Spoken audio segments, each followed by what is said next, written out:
Hi, so the other day I posted a question asking if anybody knew what this was, and I've been meaning to repost the video, just haven't had a chance, you know, holidays and all. So basically we're just going to tie her hair up in a ponytail.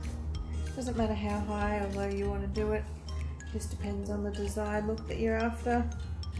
Okay, so we've got that. Now we've got a hole in the middle. Poke your thread your ponytail through the hole and simply roll it up. Wrap it around itself, tuck it in, and then gently spread your hair around it. And then I usually just tuck a pin in, remember long side up, short side in at the bottom. And I just tuck that in there to secure it. Give it a go and let me know your thoughts.